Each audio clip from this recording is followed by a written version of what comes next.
peristiwa proklamasi ini adalah Jepang menyerah kepada sekutu. Nah, sekali. Nah, jadi pada tahun 1944 itu Jepang ini pernah mengumumkan bahwa suatu hari Indonesia itu boleh merdeka.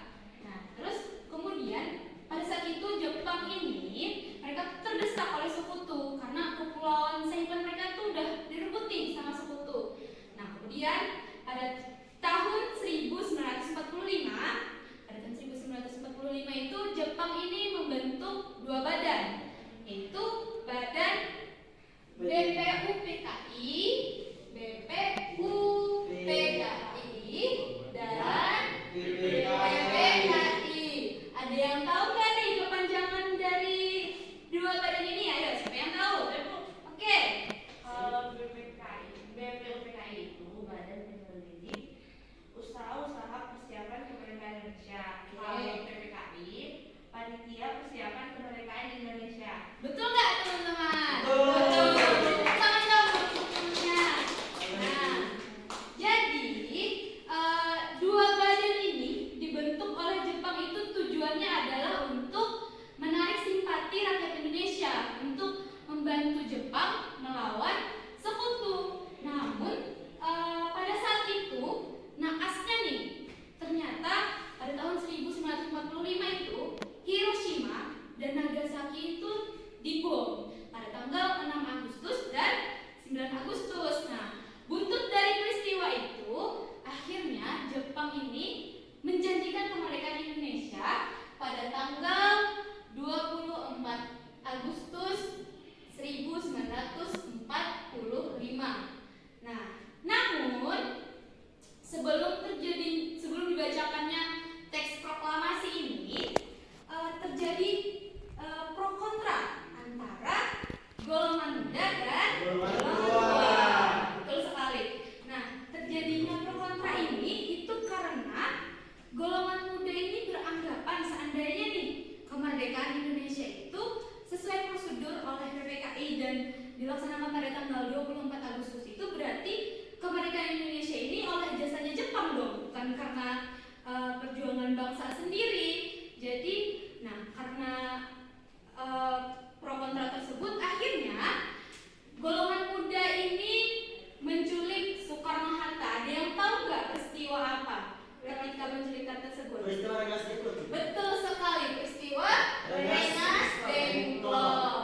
Nah, pada peristiwa Rengas Dengklok ini diculiknya Soekarno-Hatta ini oleh golongan muda adalah untuk menjauhkan Soekarno-Hatta dari pengaruh-pengaruh Jepang supaya kemerdekaan ini segera dilaksanakan gitu loh, nggak menunggu gimana prosedur oleh PPKI.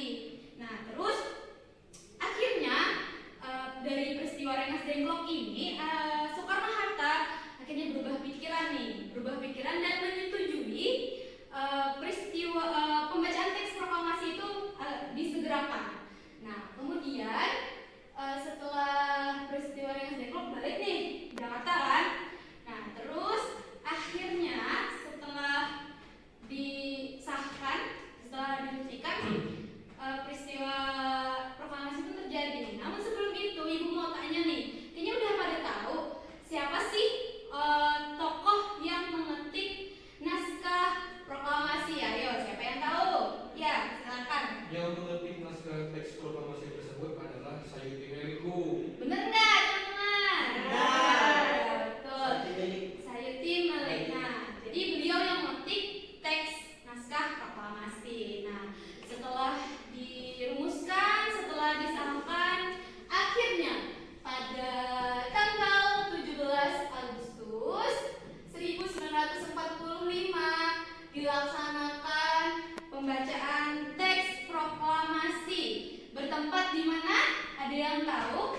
Di Jalan Pegangsaan Timur nomor 56 Jakarta Timur pada hari Jumat jam 10 pagi waktu Indonesia Barat. Nah, jadi itulah sekian penjelasan singkat oleh Ibu nih. Kira-kira udah jelas atau ada pertanyaan nih?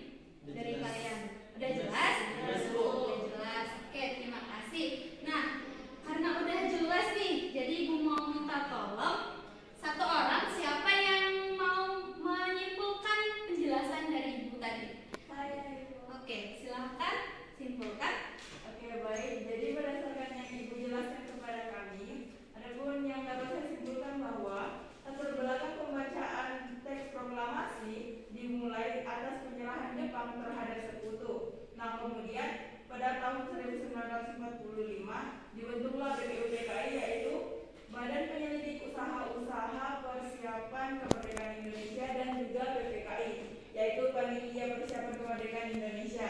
Nah, namun kemerdekaan Indonesia ini mengalami pro kontra, Ibu, menjelang pembacaan proklamasi. Nah, pro kontra ini terjadi antara golongan muda dan juga golongan tua, di mana golongan tua ini merupakan para anggota PPKI seperti Soekarno dan Bung Hatta.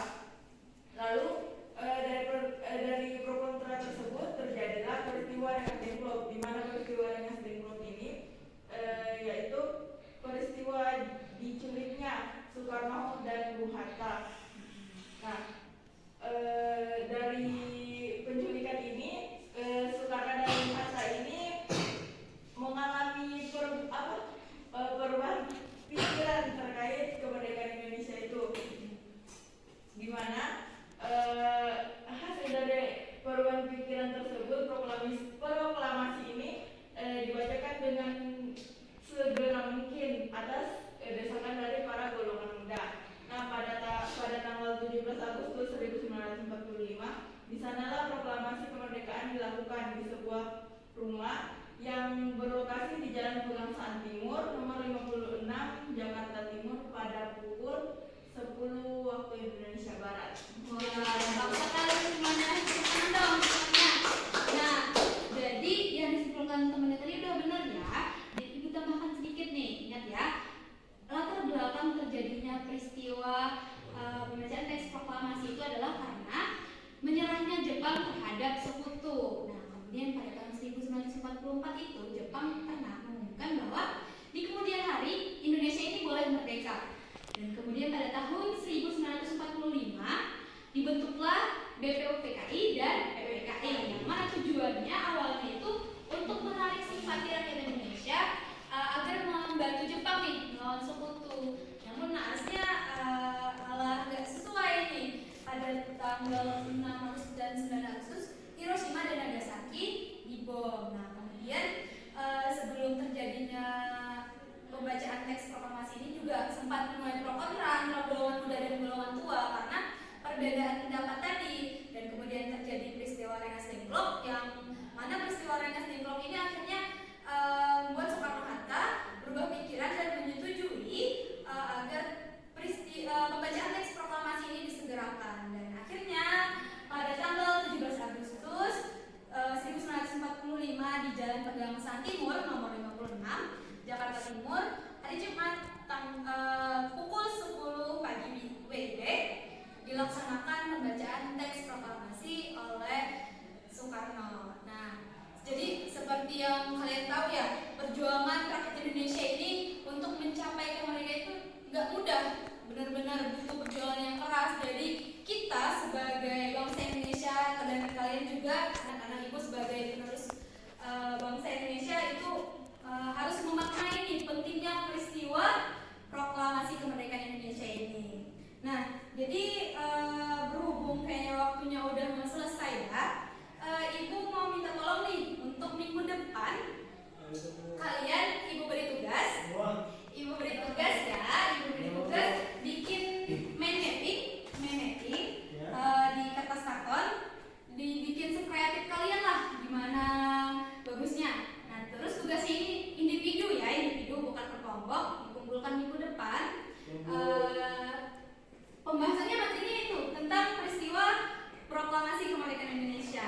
Nah, terus ibu ucapkan terima kasih udah berhadir di kelas hari ini, terima kasih udah mengikuti kegiatan pembelajaran dengan baik.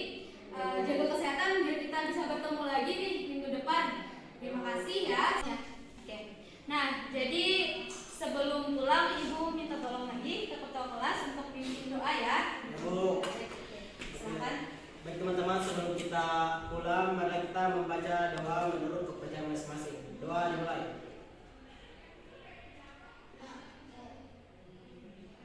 Selesai. Nah, jadi terima kasih ya, jaga kesehatan, bertemu lagi minggu depan. Tugasnya diingat ya,